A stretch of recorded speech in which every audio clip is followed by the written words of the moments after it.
In the mid-'80s, fewer than 3% of all people in most of our countries were using cell phones. But you fast forward to today, when almost 100% of people are using cell phones. By the time they're 19 or 20 years old, they will have used the phone for 10 years, and we have no idea what type of risk that's carrying.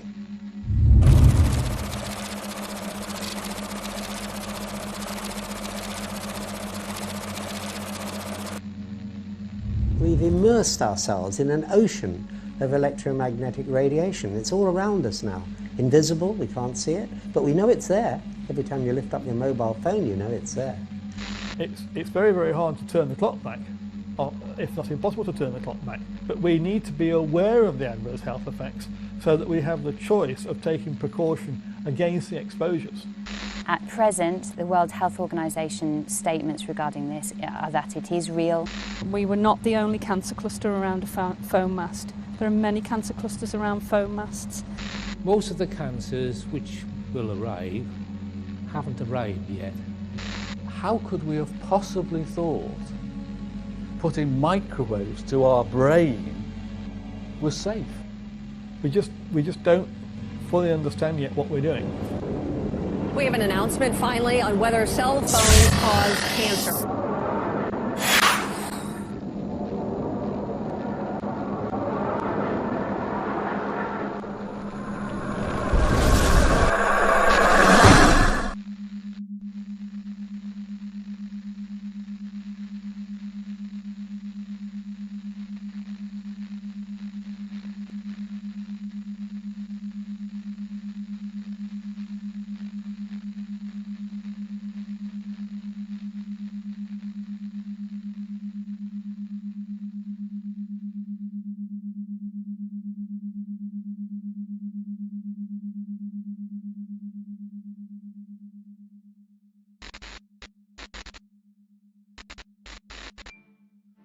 An unknown scientist is about to make a discovery that should have changed everything.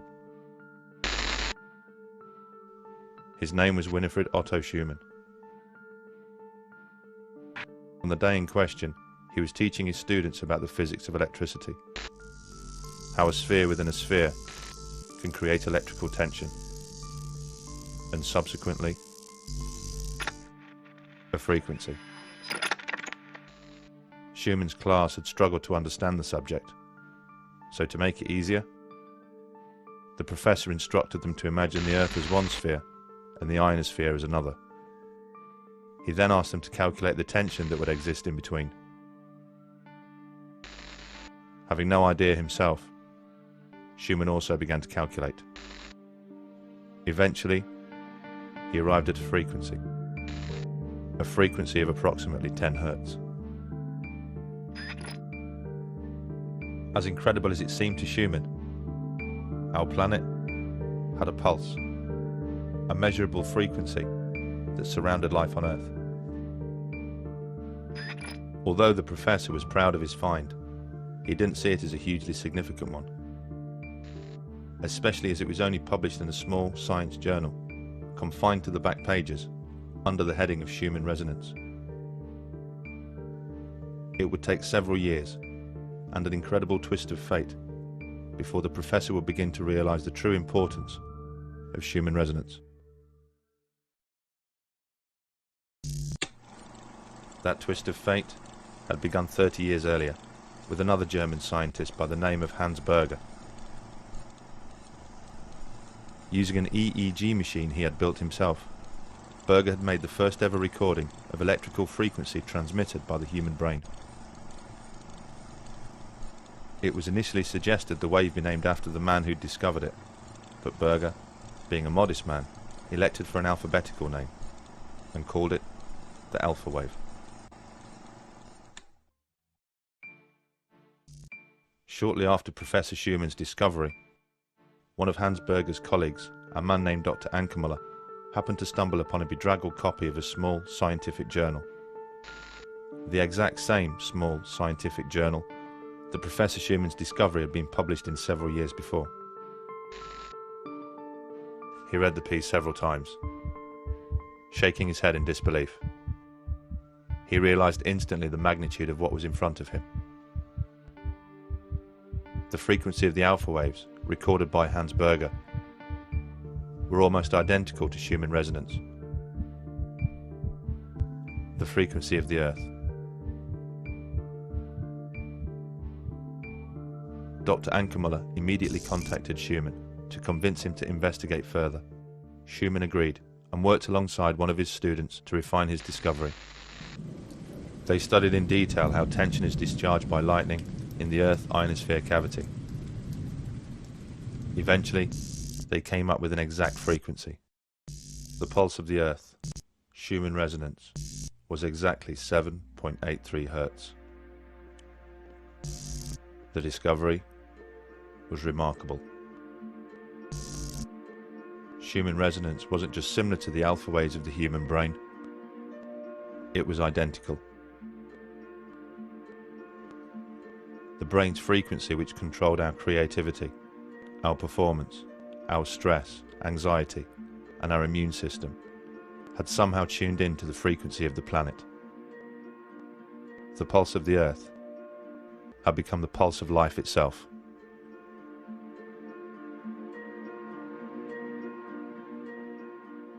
The frequency of a wave is measured in hertz.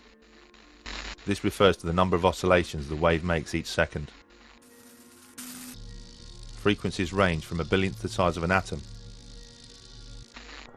to the length of the universe itself. In theory, frequencies are infinite, so ultimately endless. If this was a coincidence, it was nature's most spectacular.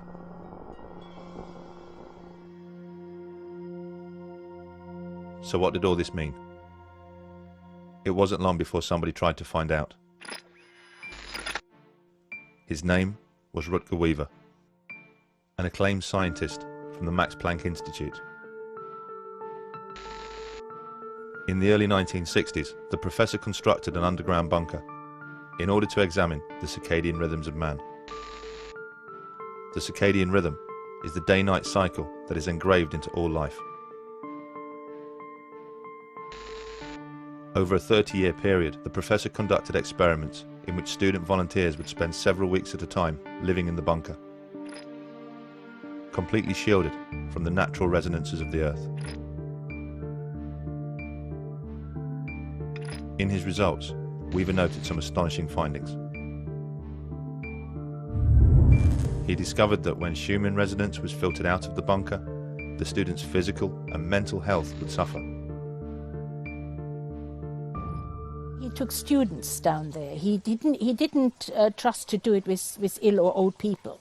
He took young students down there because he knew, Weaver knew that there would be an effect. So obviously underground you don't have Schumann resonance. You only have the transverse magnetic fields from in the Earth. So by putting them underground, they started feeling sick, having headaches. Their circadian rhythm was completely upset. The interesting thing was, when he just introduced the 7.8 Hertz frequency with a magnetic pulse generator, that immediately stopped. Weaver would secretly introduce the 7.83 frequency to the bunker via a man-made transmitter. Each time he did so, he noted the ill effects suffered by the volunteers either disappeared or decreased. Their stress, headaches and emotional distress was reduced, and their sense of well-being was restored. All by the introduction of Schumann resonance. Weaver's research had revealed an incredible connection between human health and the natural frequency of the planet. And in 2011, groundbreaking research suggested something even more impressive, that Schumann resonance could be connected to the beginnings of life itself. The breakthrough came at the hands of Luc Montagnier, the Nobel Prize-winning scientist who first discovered the HIV virus. The professor was conducting water memory experiments, examining how water could retain a memory of substances that had previously been dissolved in it, when he stumbled upon something that would challenge the very principles of science. All life comes from life. This is a fundamental principle of science, and one which has never been violated in any experiment. Life can only exist where life has existed before. And the mechanism for this has always been understood to be a material one, such as egg and sperm, or spore and cell division. But Luc Montagnier's experiments have offered a very different hypothesis. The professor showed that DNA sequences, the very building blocks of life, communicate with each other in water by emitting low-frequency electromagnetic waves. Even when the DNA was kept in separate test tubes, the professor still recorded electromagnetic communication between them. How sophisticated could this communication be? Well, Luc Montagnier showed they are able to organize nucleotides, the ingredients which actually make up DNA, into brand new DNA. Science has combined these ingredients countless times before, but in no experiment have they ever been able to recreate the spark of life and transform nucleotides into actual DNA, not without DNA already being present. Life, after all, can only exist where life has existed before. But in Luc Montagnier's experiments, the DNA had been completely filtered from the water. Yet new DNA was still formed. Just how was this possible? How had Luc Montagnier managed to achieve what no other scientist could, and create life where no life was present? What was so different about Luc Montagnier's experiments? There was the presence of a frequency which, when removed, would cause the experiments to fail, but when present, would ensure that they would succeed. That frequency was 7.83 Hz, Schumann resonance.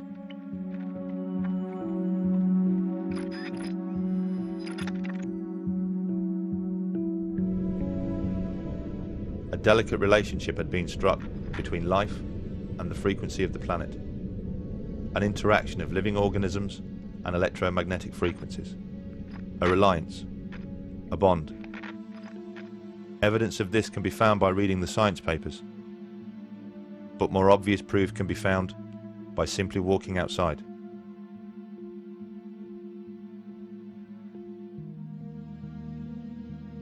How did all this happen? Well, when you look at the history of the Earth, it seems pretty obvious. Schumann waves have been part of this planet since the very beginning. Life evolved surrounded by them, and inevitably tuned in. In fact, our sensitivity to frequency became deeply connected to our ability to sense another of the planet's phenomena.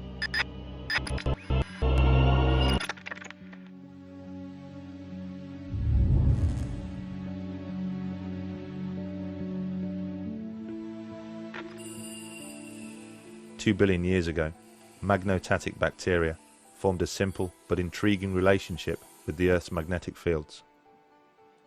The single-celled organism contained particles of magnetic material.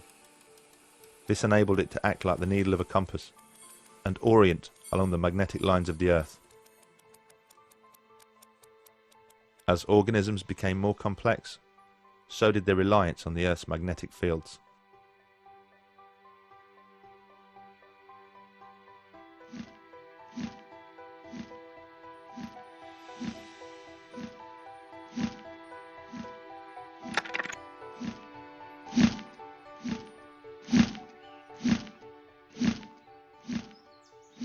We do know that bees are sensitive to magnetic fields. We know that within their bodies they contain particles of magnetite, and laboratory studies have shown that they are indeed sensitive to magnetic fields, and you can demonstrate in the laboratory that if you artificially create a magnetic field, you can control the way that they build their comb, and it seems logical that bees are using magnetic fields in navigation.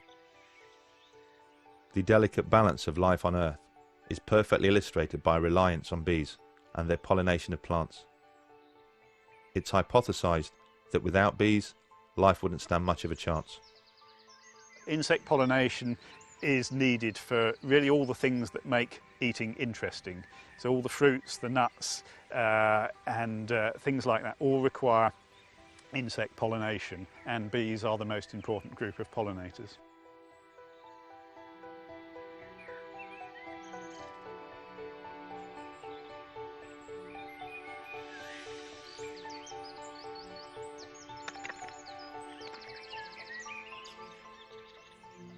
If the bees weren't here, if the bees, we'd have a very boring diet. Yes, we would have a very thin existence. I think that's the point without bees. And of course, as well as the food that we need to eat, they're pollinating wild plants as well. And in many cases, we don't know details about the pollination of wild plants, but we can be sure that without bees to pollinate them, many of our wild plants would disappear.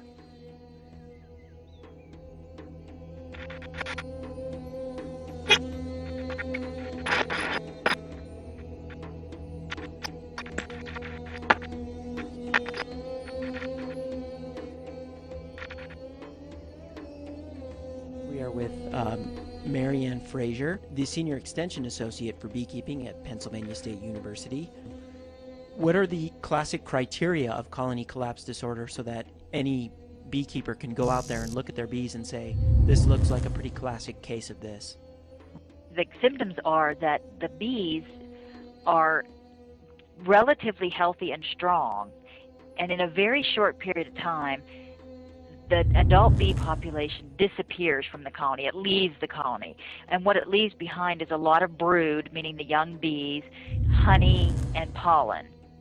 On what continents has this colony collapse disorder been observed? Well, the decline of honeybees has occurred actually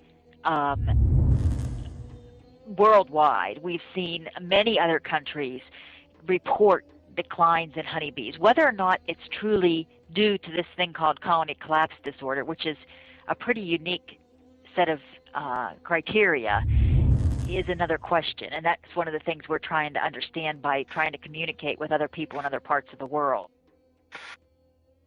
The sort of current concern particularly dates from about 2006, and particularly in the United States, where a lot of commercial beekeepers suddenly found that their bees had been healthy at one point in the year, and then in late summer just suffered these spectacular losses, and they appeared to be different from anything that had been seen before. So people were just going to their hives and finding there were no bees at all.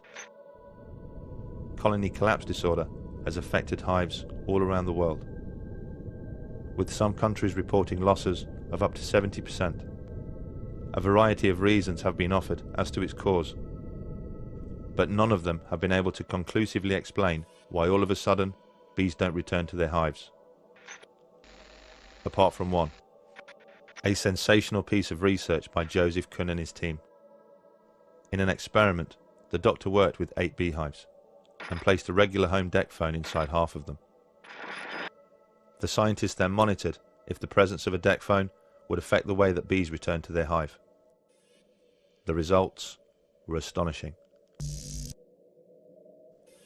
In the hives where no deck phone was present, the bees returned at a normal rate. But in the hives which contained a deck phone, the bees hardly returned at all. In one hive containing a deck phone, not a single bee returned. To fully understand the relevance of Dr. Kuhn's experiment, we must first understand how a deck phone works. The reason you are able to walk around your home talking on your deck phone is because the base station of the deck phone sends electromagnetic frequency waves, called microwaves, to the handset. This is exactly the same way that a mobile phone mast communicates with a mobile phone.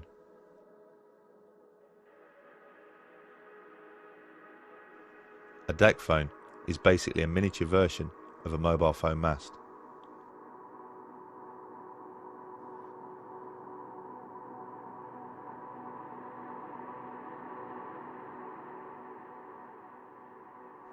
If a bee is affected by what comes out of a deck phone, it will most definitely be affected by what comes out of a mobile phone mast.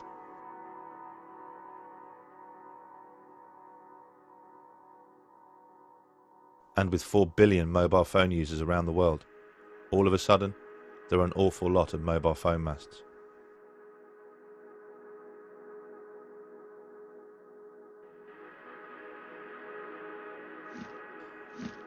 The bee's magnetic sense allows it to navigate using the magnetic lines of the Earth, an ability it has spent millions of years fine-tuning and developing. Does it stand to reason then that such an acute sensitivity would be affected by even the slightest change in the electromagnetic environment? So what about a gargantuan change, and one which has happened almost overnight?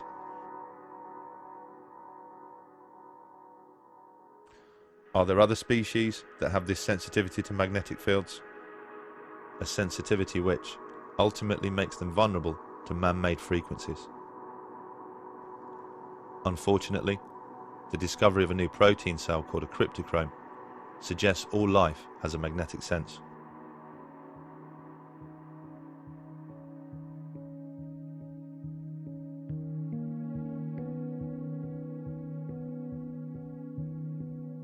They were discovered in the 1990s in plants, where their function is to absorb blue light, which is used to regulate growth. They were since been found in insects, animals, mammals, including humans, and in birds. Cryptochromes are a biological molecule called a protein.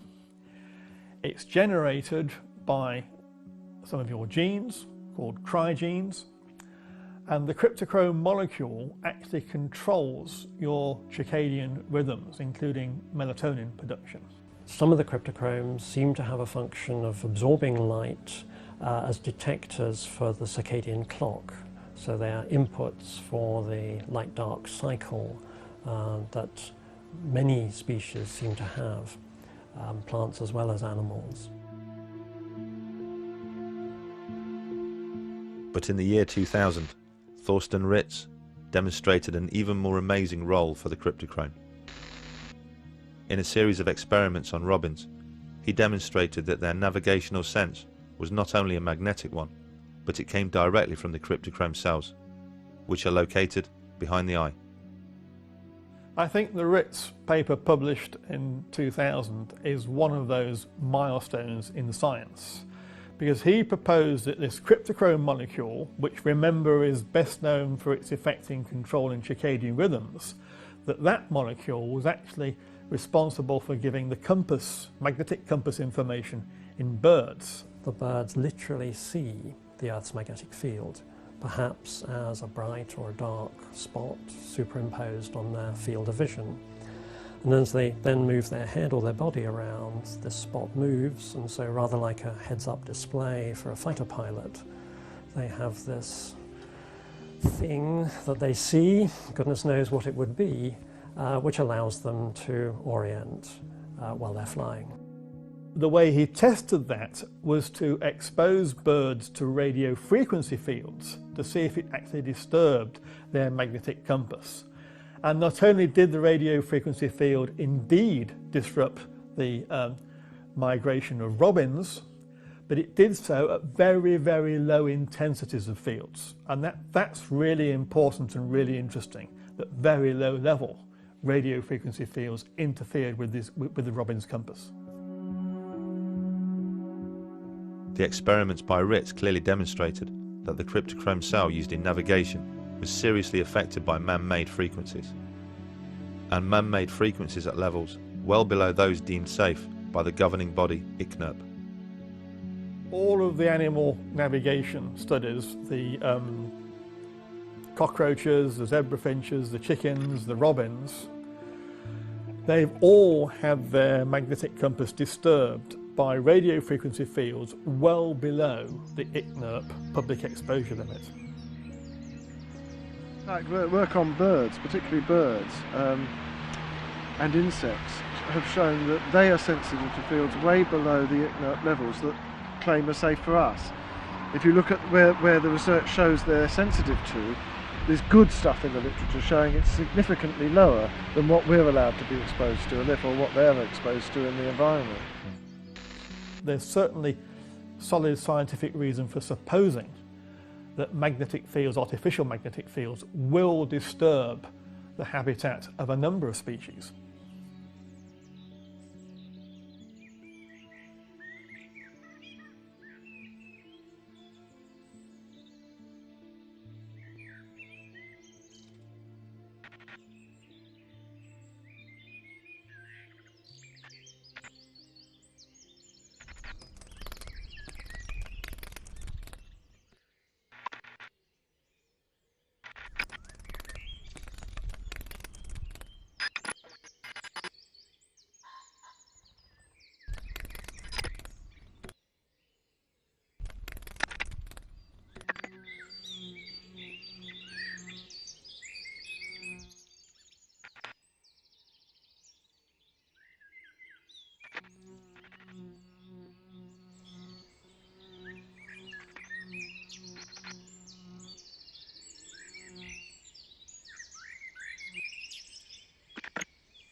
How much has our environment changed because of electromagnetic fields? Over the last 25 years, it's changed beyond recognition. Just beyond recognition. It's millions and millions of times in terms of electromagnetic energy. The former National Radiological Protection Board, in one of their documents, said that they thought that the radiation environment, if you like to call it that, had increased many millions of times from what it was 50 years ago. Many millions of times. It's an enormous change in environment on Earth, and it completely swamps all these natural signals, including the Schumann waves that we have evolved with.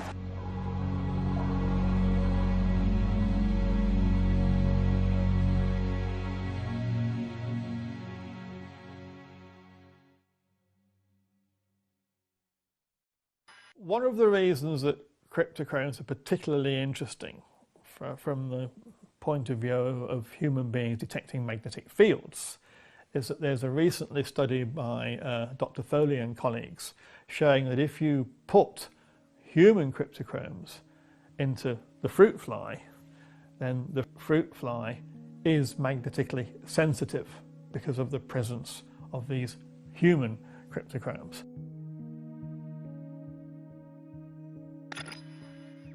So this is actually showing that human cryptochromes are magnetically sensitive, actually detect magnetic fields.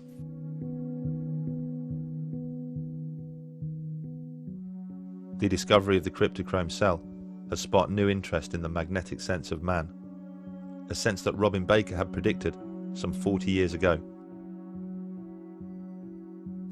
This is not some kind of scientific blind man's buff. It's an experiment to find out whether children have a sense of direction. Blindfolded and earmuffed, the subject is turned around in a special chair until he can't remember which direction he's facing.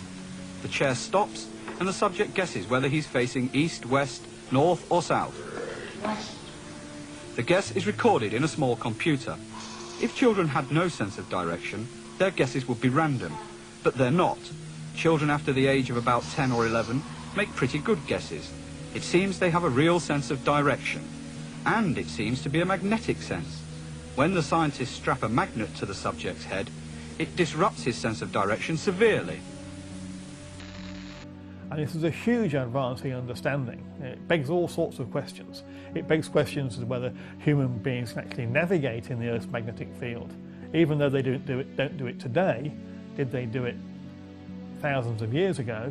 And of course it begs the question as to whether this is a process by which magnetic fields are actually detected in the human body, which leads to this disturbance of circadian rhythms, which would explain all these adverse health effects that we see so much of in the epidemiological studies of the health of magnetic fields.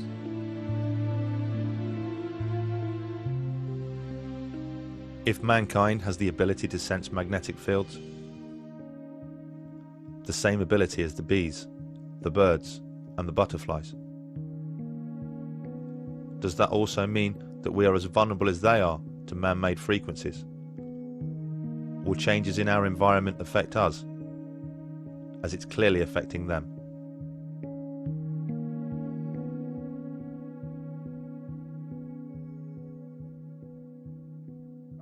Rolling. Okay, so what is how do you describe electrosensitivity? Electrical sensitivity is when people start reacting, their body starts reacting to electromagnetic fields. Generally speaking, the electromagnetic fields that they'll be reacting to is wireless. So it'll be wireless communications, it'll be Wi-Fi, it'll be cordless phones, deck phones, mobile phones, masts. All of them emitting signals that our body has never experienced before. And when people start to become affected, when I became affected, the way that it starts to affect you is, generally speaking, it's your head first, and it will start giving you pains in your head. But I hate to use the word headache, because it's pains in your head that is unlike any other headache you've ever had before. Most people's complaints are things like cardiac arrhythmia, insomnia, headache, visual disturbance, vertigo, different kinds of paresthesias or neurasthesias where they are feeling unusual sensations within their body. But really it can also affect endocrine function, thyroid function. Again, the list is really endless. In my particular case, and this is not everybody's case, if I then don't get out of the environment, I start getting quite severe pains in my gut, and that will then mean it's too late, and I will then start bleeding internally. I think that the symptoms are so diverse, and the associations that people make are very difficult to accept if you have no knowledge of this subject, which most physicians do not have. And that's no fault of their own. We're not trained to recognise this condition. It's very innovative, and our understanding of it is entirely embryonic at this stage. We're at the very first steps of unravelling and fully understanding this condition. Brian, like many sufferers of electrosensitivity, has been forced to make radical changes to his home. These two rooms have been completely shielded in metal foil, so that this room and the bedroom are a Faraday cage. And if you actually check the electromagnetic fields, or indeed the microwaves, and this machine is simply converting microwaves to noise, you find that the mast that is about half a mile away over there, which causes me a problem, by shielding the room and putting metallized glass, means that I can eliminate most of the electromagnetic fields. The aspects of an organism that allow it to detect and respond to electromagnetic fields, you could say, this word's going to use it in a number of different contexts, and if you bisect it and break it down, electrically sensitive, you could say that really that's a response to life itself. In that, for example, if we're looking at an organism to determine the presence of life, we're really looking for the presence of electricity. So with the electrocardiogram, for example, the ECG, and the electroencephalogram, the EEG, what we're looking at there is the presence of electricity from those target organs, the brain and the heart. And when we see the presence of that, that's a sign that there's life. So in a way, given that on a cellular level, electromagnetic fields are part of life itself, we could say that all life is electromagnetically sensitive. Desperate to convince people that electrosensitivity was genuine, Brian and a number of other sufferers signed up to a landmark experiment at Essex University. The experiment, run by Elaine Fox, would sadly become the definitive work on the subject.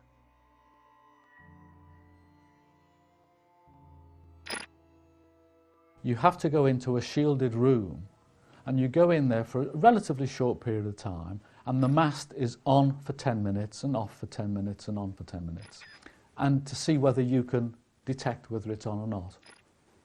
And I went into the room having told them that I would not be able to tell them whether the mast was on or off or on. Why's that? Because their understanding of how you react to this is wrong.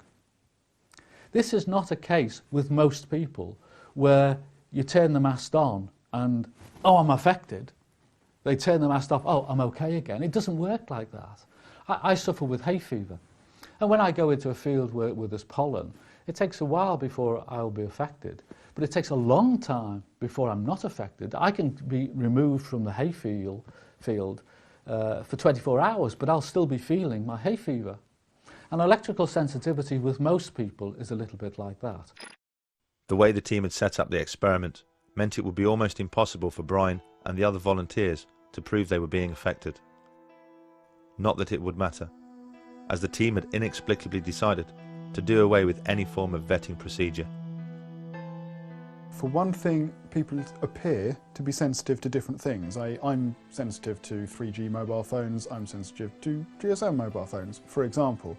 There are differences in the way the modulation works. I have no idea whether they're right in their sensitivities, but if that is the case, then it makes sense that the people who you've got into your study claim to be sensitive to exactly the signal that you're going to be exposing them to. If you have someone that, for example, is always sensitive to Wi-Fi, but they're never sensitive to mobile phones, if they exist, then you make sure that what they're being exposed to is Wi-Fi and not mobile phones, because you're actually trying to prove whether they're sensitive to what they're saying they are.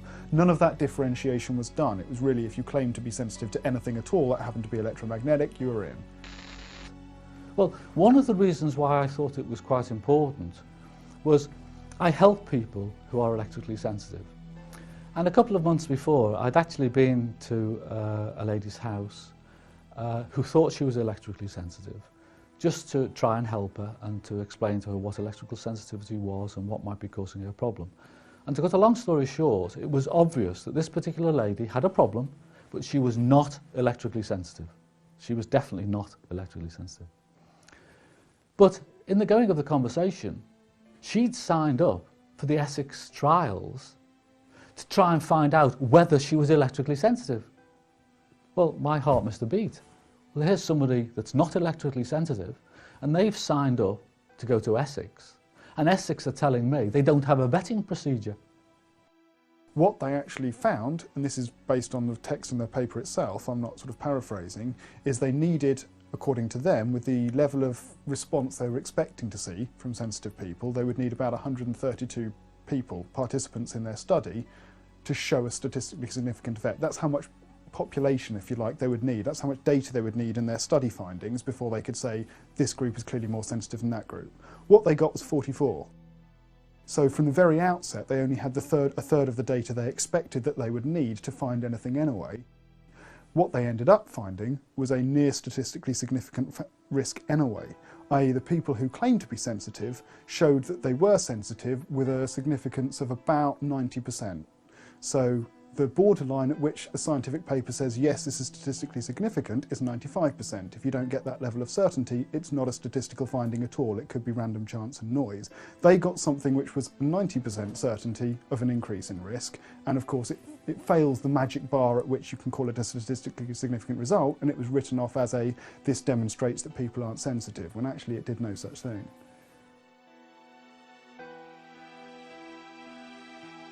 The constant exposure to the mast took its toll on a number of the volunteers, making some of them so sick they were forced to withdraw from the experiment. For Brian, the effects of the experiment would be felt long after he left Essex. I've had, my first colonoscopy was 7 years ago, my second one was 4 years ago, my third one was about a year ago. There's nothing the matter with me, there's nothing the matter with me. Absolutely, you're imagining it. I've got colon cancer. So from the first time that I bled to the time of removing the polyp was 7 years. When I asked the doctor how long does it take to cancer to develop, 7 years. So you can virtually track the time when I went to Essex, and there was one occasion before where I started bleeding. With that bleeding has caused me colon cancer. How could such a botched experiment be held up as such a definitive piece of research? Why would such an experienced team make such fundamental and obvious errors in their work? Could it be anything to do with those who provided the funding? The Essex experiment is one of a number of experiments funded by the MTHR, a company set up and funded by the mobile industry themselves. Could you explain what MTHR does and how MTHR is funded? Yes, the MTHR programme is funded jointly by the UK government and the mobile telecommunications industry, and it funds research into possible adverse health effects related to mobile phone technology. The whole issue of who funds scientific research is a thorny issue. I know many scientists like myself who, when they get a new study to read, the first thing they turn to is the back of the page where it says who funded it. Is there, do you think, maybe a conflict of interest in the mobile phone industry funding research into the harm that it does? Well, of course there is a potential conflict of interest, and that's why a programme of funding like this has to be carefully managed. I've done a lot of work with the telecommunications industry because I happen to have I organise the communication workers representation in here, and so I've talked to these people for a long time. I think they would like to be objective, but they are driven, particularly in a market where they're fighting each other for market share by profit, and therefore they may fund research, but much like the pharmaceutical industry, you often find that they're hiring people who've already spoken on their side of the argument. Scientists aren't pop stars, they don't earn a lot of money, they have houses to finance, they have families to look after. Who can blame them for recognising that if they find the wrong results, they're not going to get another job from that source at any rate? There are psychological pressures, even in the absence of actual pressures, which may or may not be present in individual circumstances. There are clearly psychological pressures to conform and to please the organisation providing your funding. You feel obliged. You feel obliged, you feel obliged. There are some really solid statistics showing that where there is an issue over electromagnetic field effects, that the studies funded by the utilities or by the power industry or the radio industry or by the mobile phone industry are funded by them, that the studies tend to be significantly negative, whereas the studies funded independently within universities and so on tend not to be so. It's a challenging area in which to research. It's not easy to do studies of that sort, and because of the constraints of doing research in human subjects, you're not going to have perfect research studies. There are always going to be limitations. Is this a real condition? Yes, absolutely it is. At present, the World Health Organization statements regarding this are that it is real and symptoms can be severe and disabling. Figures for electromagnetic hypersensitivity are around 2 to 3%. Those are people who've had their life extremely affected by this condition. But, as I've previously mentioned, on a cellular level, 100% of people are reacting. That means that the healthcare consequences of not taking this seriously and not recognising it are potentially huge. And the numbers of people that have mild or moderate electrical sensitivity are probably far higher than we estimate.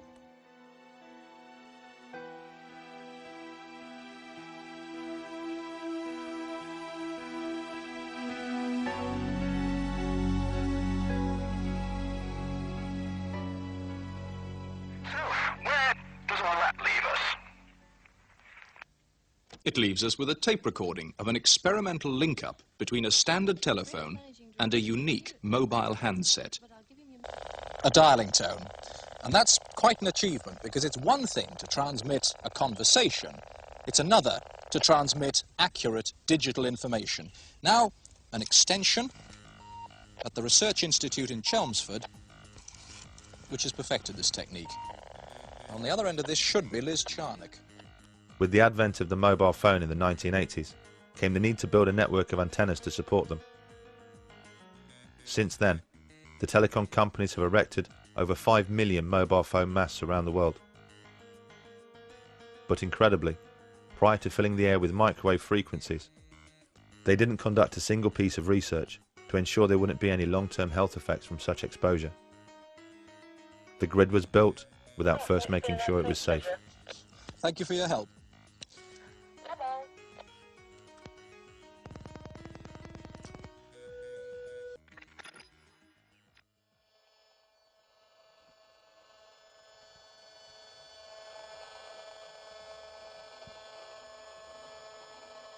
So it's pretty ugly, isn't it? yeah, and it's constant as well. One thing you'll notice is it doesn't stop. It's 24/7. This is what's coming out of the mast. If you can see the mast, you're being exposed to it. Right. Frankly, even if you can't, you're being exposed to it if you're this distance away, because it'll pass through, you know, concrete walls and things. It'll dampen it a bit, but not very much. If you're within 200-300 metres of the mast up there, this is what you're going to be exposed to 24/7. When you can hear it, it changes everything. It does. Imagine if you could see it.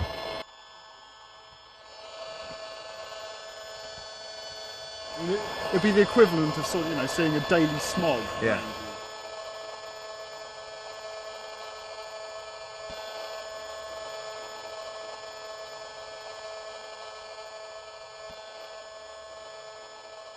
With a constant smog of man-made frequencies surrounding our daily lives, and no testing as to its safety, is there any wonder people's bodies have started to react? Well, it was almost 10 years ago, and I was in my 30s. No history of breast cancer in my family, and living a really healthy lifestyle. I'd been living next to a foam mast for many years, over 7 years by then. How far was that from? It was 100 metres from the house. Right, so pretty close. Yeah, and for years I'd been having symptoms which hadn't related to the foam mast, because I didn't know anything about, you know, the condition of electrosensitivity then. And I'd been having vertigo, sleep problems, headaches, sharp pains in my head. And I'd often visit the doctor only to be told it was either stress or a virus. And then, just out of the blue, I was diagnosed with breast cancer.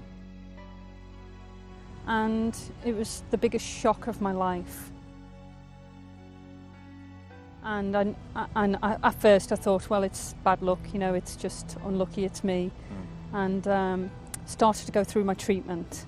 And it was then I started bumping into neighbours in the hospital. And I only lived in a small village. Right. And started bumping into other young ladies as well, who were neighbours. Young? How old? Oh, well, I was the youngest in my 30s, but the others were in their 40s or early 50s. Right, that's very young. And that was 5 of us all diagnosed at once, within 6 months of each other, with breast cancer. There were only 18 houses in the village surrounding the foam mast, so Eileen decided to conduct a survey to see if anybody else had suddenly started suffering ill health. What came back really frightened us. Lots of people were reporting the same symptoms that I've been suffering with for years. So vertigo. Yeah, the headaches, the vertigo. But there was other young women in the village who were having fertility problems and pre-cancer cervical cells. Other young ladies who'd had breast cancer benign lumps, and there were other conditions of cancer as well in the area. One of our neighbours, who was only 51, had developed motor neurone disease, and he unfortunately died. And so we unearthed a horrendous can of worms. We've done a count of 77 people in the houses. And out of 77 people, how many people were suffering biological effects? The estimate was around 70%. People 70% of people who'd had effects over the years with biological effects, sleep problems, skin rashes, benign lumps or cancer. Yeah, it was it had a big impact on people in the village. I think this is a global, massive problem. We found since then that we were not the only cancer cluster around a foam mast. There are many cancer clusters around foam masts. And we'd worked with a local scientist where we looked at other foam masts that have been in areas for a long time and conducted other surveys and found other cancer clusters as well.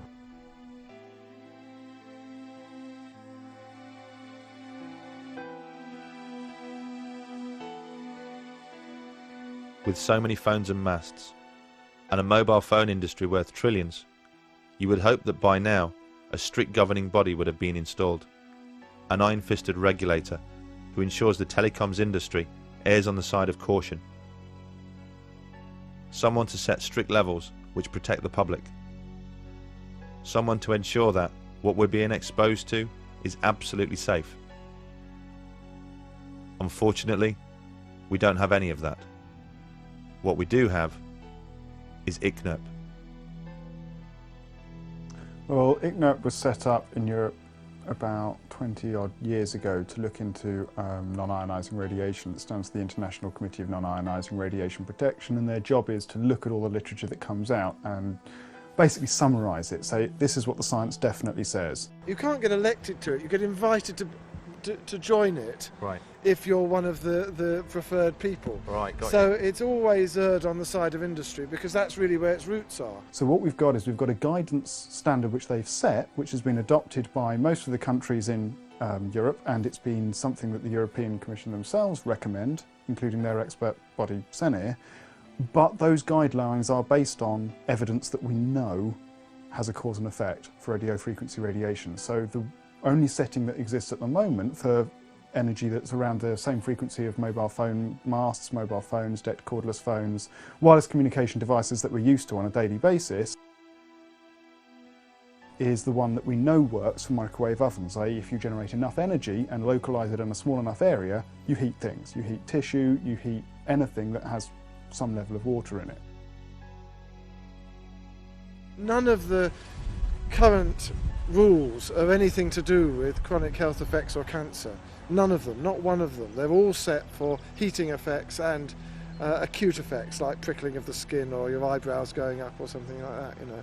None of them are for long-term health effects. So saying that it's below 40, that it means nothing. It's meaningless. It's meaningless. It is not intended to protect from long-term health effects. ICNIRP is, well, ICNIRP is just irrelevant. It's irrelevant. Well, for example, if you want to make sure that nobody exceeds the speed limit past a school, set the speed limit at 1,000 miles an hour. Then everyone will obey the speed limit. No one will exceed it. You know, everyone can go sailing past your school at 999 miles an hour and the limit will be complied with. The advisory body effectively are not set up to look at the evidence with regards to safeguarding the general public. So ICNIRP essentially there to establish what's 100% facts, and anything that's not 100% facts is not their concern. That's right. They'll talk about it, they'll summarise what there is, what there isn't, and what's left to find out, and then that's it. They'll leave it there. No recommendations, nothing, because they just don't see it as their job.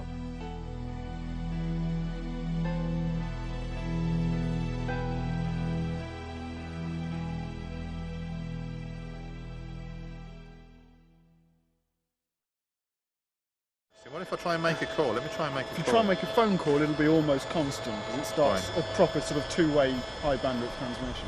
Okay, let's do that. Oh wow. So as soon as it picks up, this is it trying to, and this is once it's on call mode, this is now what the phone's doing. And that's waves going from my phone to the base station and then being transmitted from there. And that's it's picked up. That's horrible. And that's basically what your phone's transmitting into your head all the time that you've got it operational and you're using it for phone.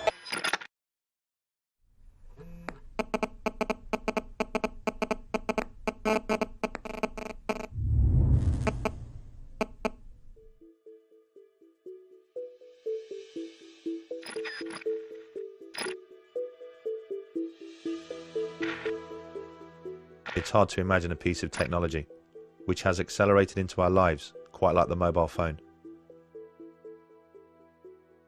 25 years ago, it was seen as little more than a gimmick. Today, 4 billion of us own one. And the average age of a child when they receive their first phone is just 8 years old.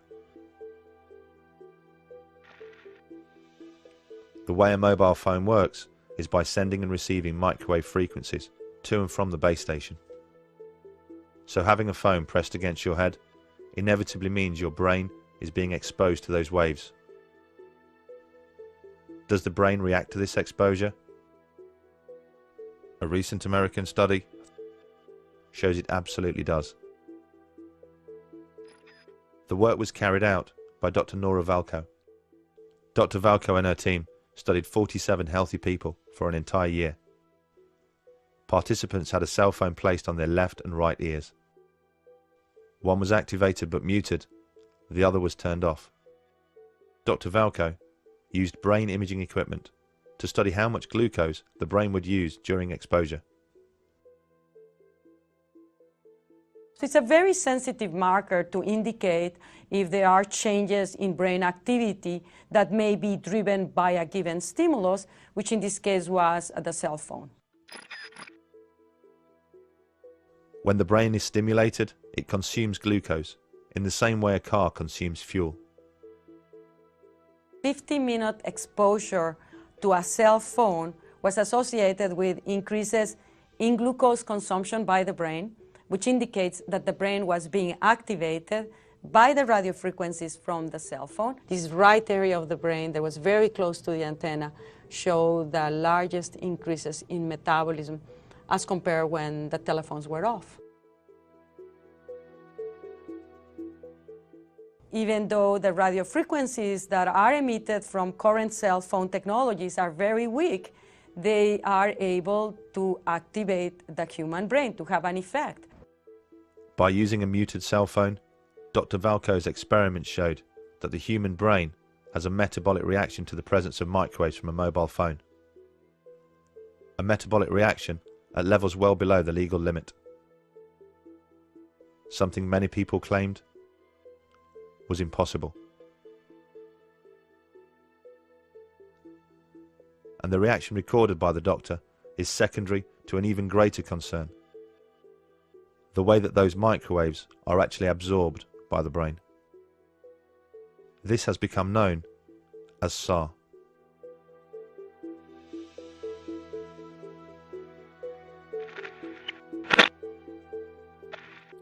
SAR is, well, first of all, it stands for specific absorption rate, and that's the measure of how much radio waves, or how much RF energy, in this case radio waves, is absorbed into the human body over a certain period of time within a certain volume. So it's a measure of the heating effect that a radio transmitter would have on your body, on the human body. The SAR for every mobile phone is measured in this way, using an artificial head called a SAM phantom. This is filled with a glucose mixture which represents the brain. The probe measures the amount of microwave radiation that penetrates the SAM phantom skull and calculates a SAR rating based on how much energy is absorbed.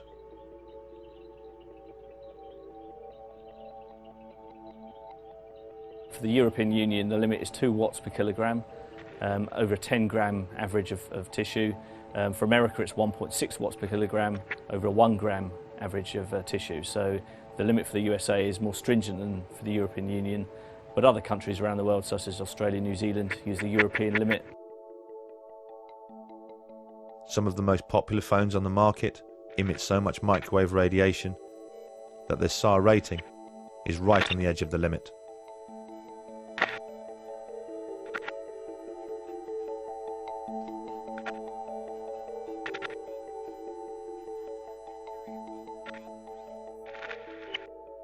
Every millimetre of skull helps protect the brain against the phone's microwave radiation, and therefore lowers the phone's SAR rating. Children get their first phone at the average age of 8 years old. An 8-year-old skull is considerably thinner than that of an adult, so you would hope that phones are tested against a skull which represents the thickness of that of a child. The SAM head is an average shaped and sized human skull. The average of 10,000 people has been taken in terms of their head measurements, and this SAM phantom head has been created, which is an average human skull.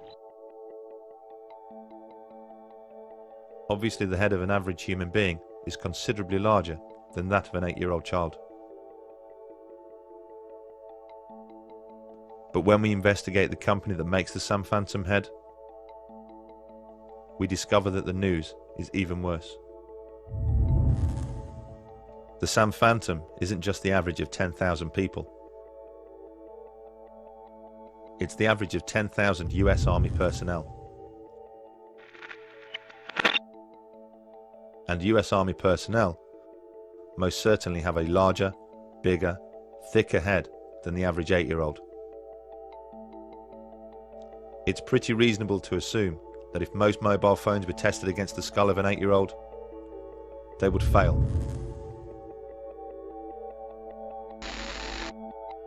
Who is it that sets the standard? A group of people from a committee called ICNIRP.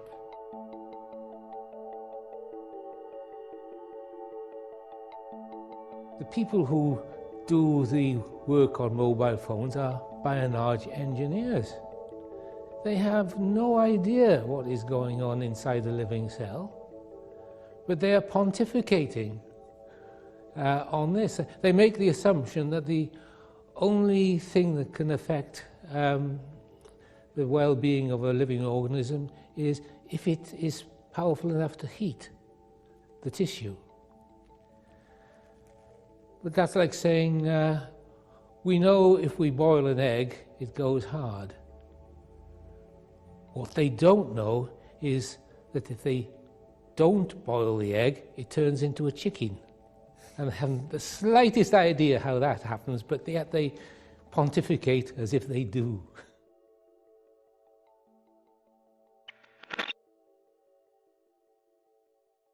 In 2011, the World Health Organization changed the danger rating of mobile phones, reclassing it as possibly carcinogenic to humans, based on an increased risk of contracting a glioma, the type of brain tumour associated with using a mobile phone. What was the catalyst for this abrupt change in status? There have been countless studies conducted into the possible health effects of mobile phones, some showing an effect, some showing no effect. But the most conclusive came from Leonard Hardell. He has overseen the largest and most comprehensive piece of research ever conducted, combining his own work with that of others from around the world. From the early 1990s, they have investigated the phone habits of more than 2,000 people from around the world. People with tumours such as astrocytoma and acoustic neuroma, the brain tumours associated most with mobile phone use due to their proximity to the ear. Their findings are shocking. They concluded that mobile phone use does increase the risk of a brain tumour. And they also discovered why earlier research showed no effect.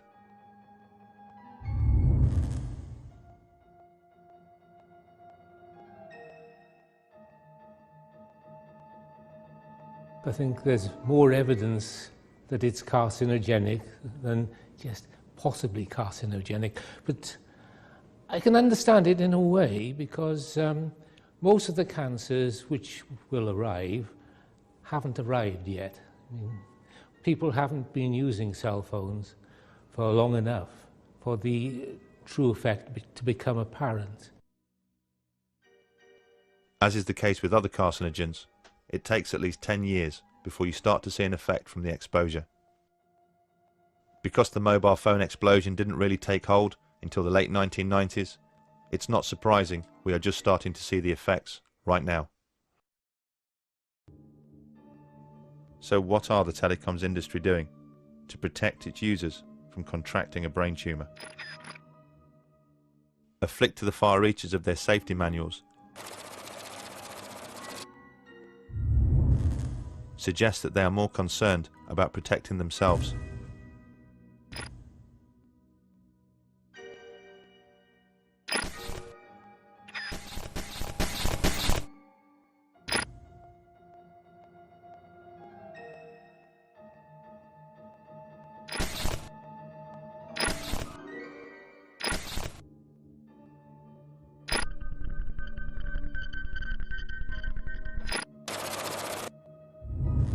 At the back of almost every single phone's user guide are instructions on how far to keep your phone from your body.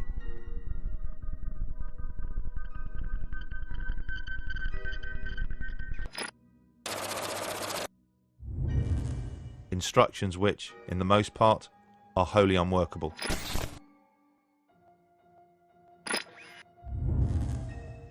And what happens when the telecoms industry funds research into the harm that they are causing? And that research concludes that there is an effect.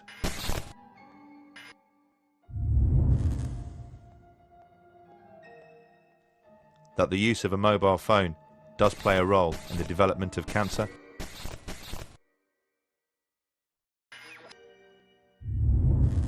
They tend to keep that research to themselves.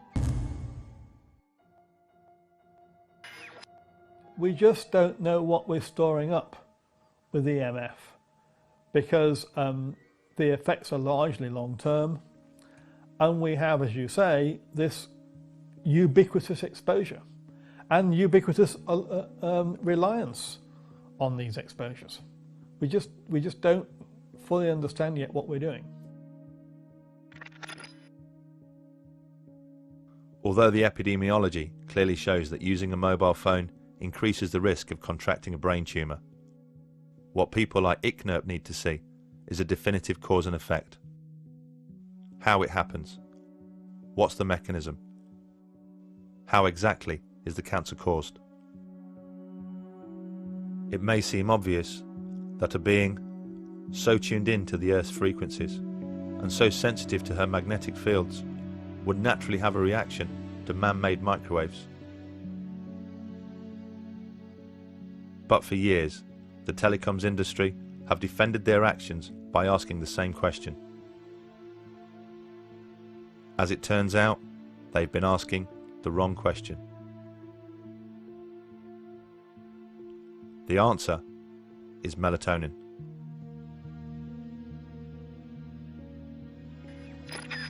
You know, melatonin is a hormone, and believe it or not, it's made in the brain.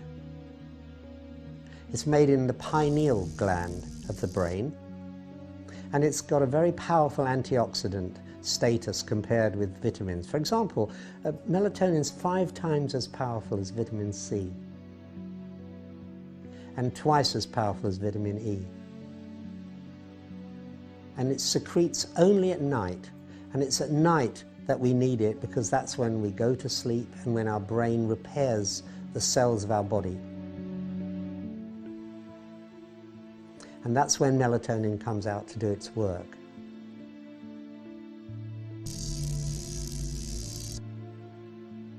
Each day, our body loses about 500 million cells. And at night, that's when our body replaces those cells. Through a process called cell mitosis, the dividing of cells. And what it's doing is it's mopping up what are called free radicals. These free radicals are really the spare electrons left over from the process of making the energy which we need to repair ourselves in the first place. Each night, as our body repairs itself, millions of free radical cells are created as a byproduct of cell mitosis.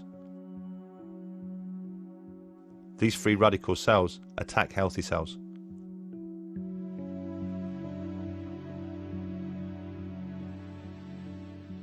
It is universally agreed that the free radical cell is the main causal factor in most cancer.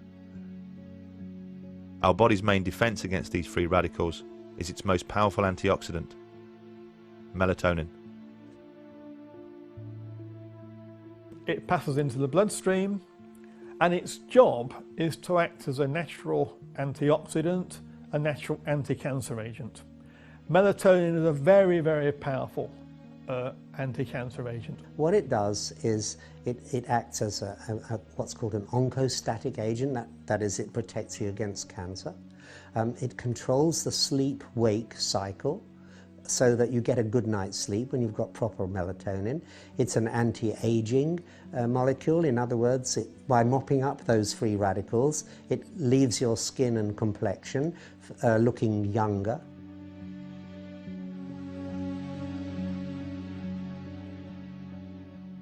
We have in our lab 12,000 studies, which we've collected over the years. And that is more studies than have ever been published on paracetamol, which is the most common headache reliever. There's more scientific interest in melatonin than there is in paracetamol. What are the consequences of having a reduced amount of melatonin? Yeah. Well, you have a reduced amount of melatonin. What happens then is that your immune system starts to be less competent for a start. You tend to get sleep disturbance. You can't get off to sleep, or if you do, you wake up and can't get back to sleep. You can have heart complications because melatonin protects your heart as well.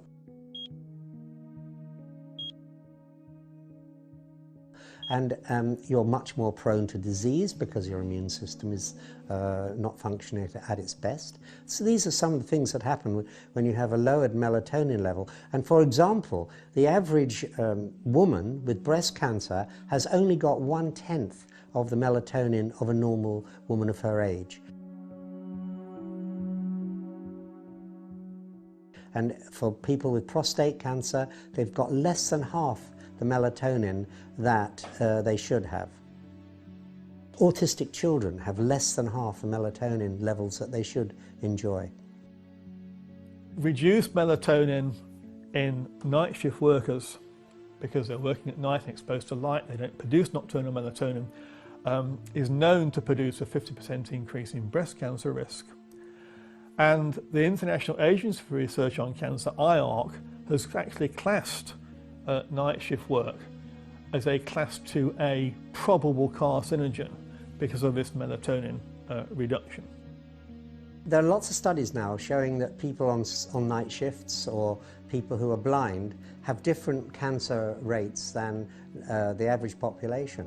And most of those studies support the view that the absence or the lowered melatonin has an adverse effect on health. Because the body only repairs itself at night. Melatonin is only produced when the pineal gland senses that no light is present. What happens is that the pineal gland is light sensitive. It's sitting right where your brain receives signals from your eyes, that crossover point in the middle. It's called the suprachiasmatic nuclei, and the connections from there goes directly to the pineal gland to tell it whether there's any light around or not. If there's light around, then there's also interference with the signals the brain wants to send to our cells in order to repair them. So it says there's no point in the brain sending these signals out to our cells to tell them to repair, because there's so much interference that they won't hear it.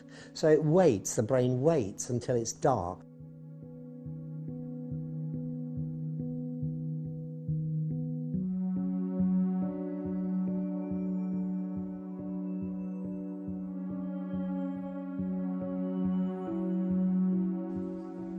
What kind of research has shown that there's an effect on melatonin production from electric fields, magnetic fields, radio waves? Right, well, the Battelle Institute in America has done a lot of work on this way back from the late 1970s, in fact. And their scientists there, Barry Wilson and Dick Stevens and people like that, started thinking that because we know that if you turn the light on, then the brain stops making melatonin, they thought, well, maybe our brains can't distinguish between electric fields and that we make ourselves artificially, and the natural light that we all know happens during the daytime. because we just don't make melatonin in the daytime. For very good biological reasons. So they thought, well, maybe these electric fields are suppressing the synthesis of melatonin, and that in turn is leading to cancer, breast cancer particularly, in women, because they don't have the immunological protection that they would otherwise have. So the brain interprets radio waves as being light waves? Yeah, we don't know the difference.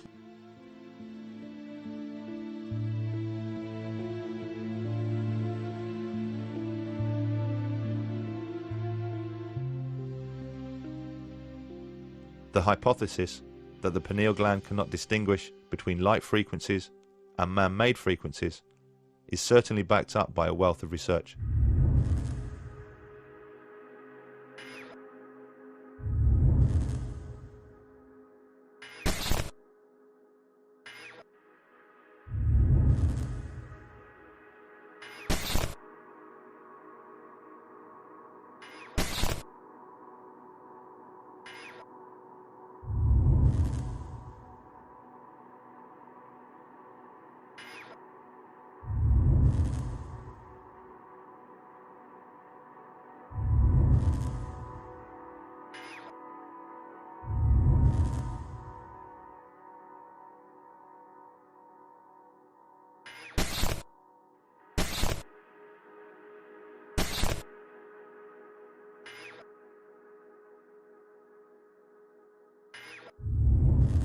Do you think it's pretty conclusive that electric fields, magnetic fields, radio waves affect the production of melatonin? This research, which shows that kestrel melatonin levels fall with exposure, that white storks nesting on buildings near to radio masts have lowered progeny compared with stork nests a long way away from radio masts, studies on ants, studies on bees, and studies on birds of various kinds, studies on marine mammals, all point in the same direction. But then there are studies in the laboratory of cells in the pineal gland which actually synthesizes the melatonin, and looking at the effects of magnetic fields on those cells. And at virtually every stage in the synthesis of melatonin, it's been shown that magnetic fields disturbs the actual production of melatonin. So you see, the evidence is in all aspects of the pathway of melatonin production, that the inhibition of melatonin production by magnetic fields, the research covers really every aspect of that pathway. Would you say that it's almost conclusive? Yes, I would say it is almost conclusive.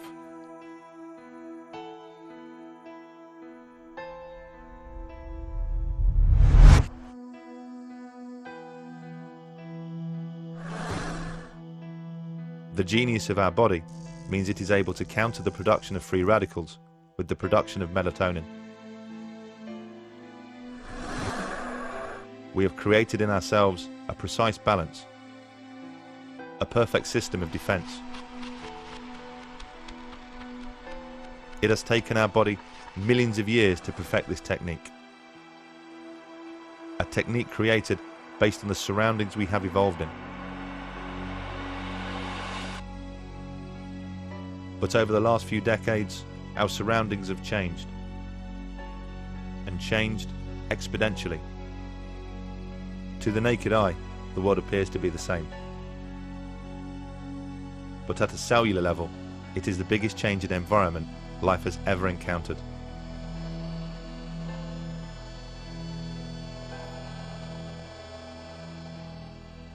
It stands to reason that such a gargantuan change would inevitably upset such a delicate balance. And the consequences of our bodies not producing the right amount of melatonin could be disastrous. Scientists around the world now believe that free radicals could be the causal factor in every known disease, not just cancer. In the beginning of the 1900s, childhood leukemia was a medical rarity. We've seen nothing but an increase in childhood leukemia ever since that point. It's going up every year by about 2%. And that applies to many other disorders as well. Autism, brain tumours, cancer. Cancer rates in the 1910s were probably half of what they are today. And many other diseases are being connected by studies, by scientific studies, with exposure to electromagnetic fields and radiations. Not just power lines, but also to radio fields and microwave fields. Because we've in the last 50 years, really, we've immersed ourselves in an ocean of electromagnetic radiation. It's all around us now. Invisible, we can't see it, but we know it's there. Every time you lift up your mobile phone, you know it's there.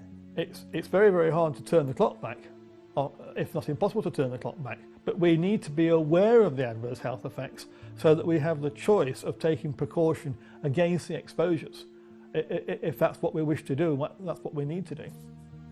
What worries me are things that are actually happening now. Right. That we haven't paid enough attention to, perhaps. And one of the things that's happening is autism, or to give it its proper name, autistic spectrum disorders. Do you think we're getting to a point in science where we almost don't have a control group to be able to test things like this, because almost everybody has a mobile phone, almost everybody has Wi-Fi, almost everybody is exposed to electromagnetic fields? Yes, we are reaching a situation where so many people are exposed to electromagnetic fields from mobile phones and Wi-Fi that we no longer have a control population to look at the difference between the health of people who are exposed versus the health of people who are not exposed. I mean, if I can take an analogy, we did find out that smoking caused lung cancer. That was because some people did not smoke, and they were a control group. If everyone had smoked, we may never have found that smoking caused lung cancer. And everyone would have been dying of lung cancer, and it would have been regarded as a sort of natural disease without ever having a link with smoking. What's happening with mobile phone exposure is we are losing this population of people who are not exposed. Even the few people who don't own a mobile phone are surrounded by the radiation from the mobile phone when they go shopping, when they go on a train, wherever they go. It's not just the canary down the mine like myself. Eventually, if you simply increase the electromagnetic fields in the atmosphere, which we're doing, and we're now got a million times more electromagnetic fields, microwaves in the environment than we had 30 years ago, eventually it'll start to affect you. It's very, very hard to say where we might be in 15 years' time, but I would very much hope within a few years' time we do recognise just how much these ill health effects are actually costing society. And then we might wake up and look at the causes and realise we have to do something about the causes.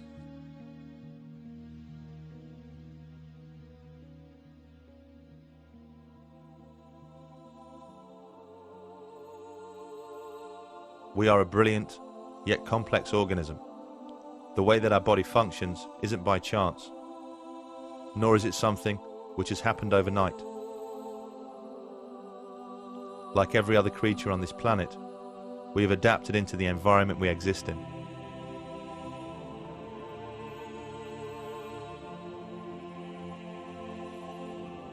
An environment which, since the beginning of time, has had a delicate balance of fields and resonances. These phenomena don't just surround us, they make us what we are. The cells of our body communicate with each other using light frequencies. Our DNA uses electromagnetic frequencies to reproduce itself. At the core of everything are protons and electrons, positive and negative, making all life magnetic. We are, as all life is, equipped with cryptochrome cells, which allows us to sense those fields in ways we barely understand. We are beings of frequency, electricity, light, and magnetism. And to become this way has taken millions of years, a process which started with the very first cell. Although we have embraced the wireless technology and accepted it into our everyday lives, at a cellular level, our bodies haven't. The frequencies that now surround us are as alien to our cells as they would be to our eyes, if only we could see them.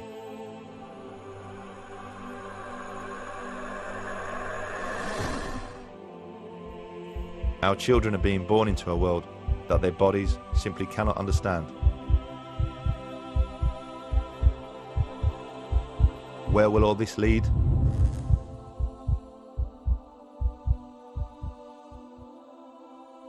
As this film is being made, 4G technology is being rolled out around the world. To accommodate this, the ceiling levels are being increased. Wi-Fi is in almost every single home, school and business, surrounding us constantly. Deck phone technology is the norm in almost every single household. At a time when the industries responsible should be displaying caution, they are displaying a reckless disregard for our long-term health. Money talks, and they are about as likely to develop a conscience as the tobacco industries did. If there's going to be a change, it's not going to come from them. It's going to have to come from us. We just need to open our eyes and see the problem.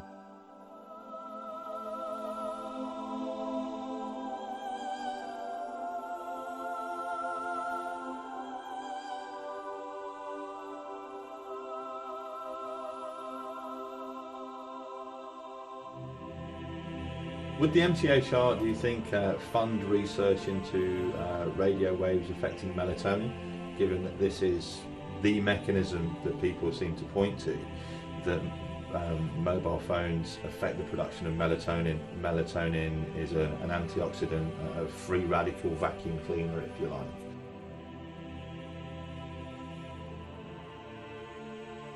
When we issue a call for research proposals, as we're doing at the moment, while we highlight areas that are of particular interest, we invite applications, proposals across the spectrum.